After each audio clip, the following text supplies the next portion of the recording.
On 9/11, it's Cheney who's in charge. Bush has the humiliating experience of being in a primary school classroom. He is physically out of it. I was thinking about the threat that we were faced with. I was thinking about what we had to do, on one hand, to preserve the legitimacy of the government, to make certain there were successors in line, ready to go if the president and I were taken out. There was an incoming aircraft from the Northwest. This is after the other three had already struck. The question you had to ask yourself was, if we had been able to take out one of those airplanes headed for the World Trade Center, would we have done it? And the answer was absolutely yes. After I'd given the order, it was pretty quiet. Everybody had heard it, and it obviously was a significant moment.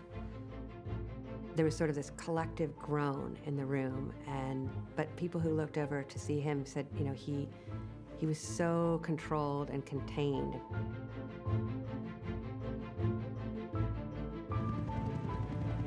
Later in the afternoon, Lynn and I went out.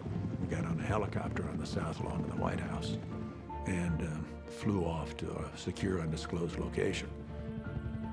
The only time that the vice president has ever flown in the helicopter off the south lawn of the White House. Presidents fly off the White House lawn. Vice presidents don't do that. Everything I'd seen up to that point had been, over television and so forth. But when you fly over the Pentagon and there's a big hole in the side of it and all the signs of the attack, and it's still smoking from the damage that was done that morning, was a dramatic sort of reinforcement of what we knew was happening.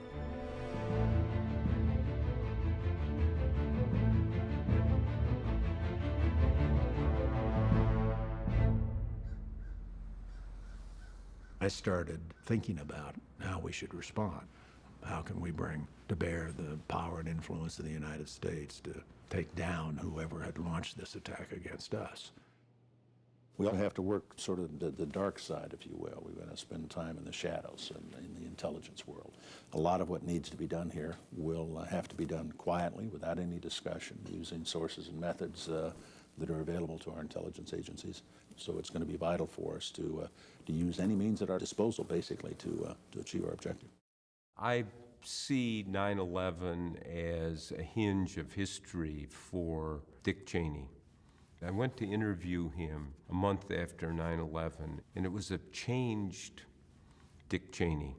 You see an increasing conviction that you cannot leave decisions that could be existential ones for the United States in the hands of Congress. In the face of a threat of this sort, you couldn't have some of the niceties or the same boundaries that existed before.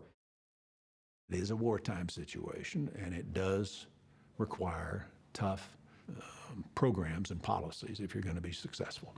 And it was more important to be successful than it was to be loved.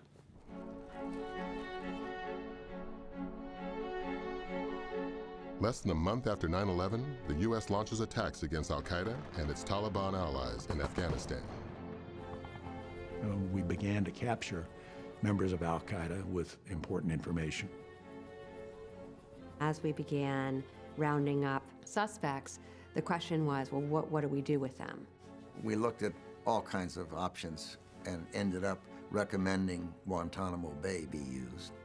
The military base at Guantanamo Bay is entirely on the territory of Cuba, a hostile country. Why use it? Why is it the best place? I would characterize Guantanamo Bay, Cuba, as the least worst place we could have selected.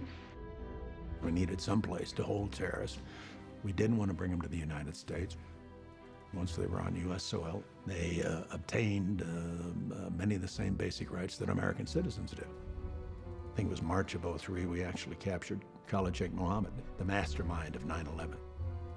He had a wealth of information if he were willing to share it. There was a significant amount of consideration about, how could we interrogate prisoners in such a way as to not run afoul of these Geneva Conventions. The Geneva Convention of 1949 authorizes inspection of camps by neutrals, yet international... The Geneva Conventions are a protocol which specifies how prisoners of war should be treated. And most importantly, it prohibits the cruel and inhumane treatment of prisoners, and in addition to prohibiting torture. Cheney's attorney, David Addington, drafts an order stating that these prisoners are not subject to the Geneva Conventions. The basic proposition here is that somebody who conducts a terrorist operation killing thousands of innocent Americans, they don't deserve to be treated as a prisoner of war. They don't deserve the same guarantees and safeguards that would be used for an American citizen going through the normal judicial process. His office takes the lead in getting the president to essentially sign on to an order in which he says, well, we will treat prisoners as much possible in accordance with the Geneva Conventions, which of course leaves, a huge hole that you can, run a truck through. Isolation in the cell, or loud music. A face slap was allowed. It had to be open-handed. You could push them up against a wall. There were certain things like that. Putting the individual on an incline, their head down lower than their feet, putting a towel over their face and then pouring water slowly on the towel. It creates a sensation of drowning. We've had successive Central Intelligence Agency directors say that the information gained from those interrogations produced a major amount of the information that we had.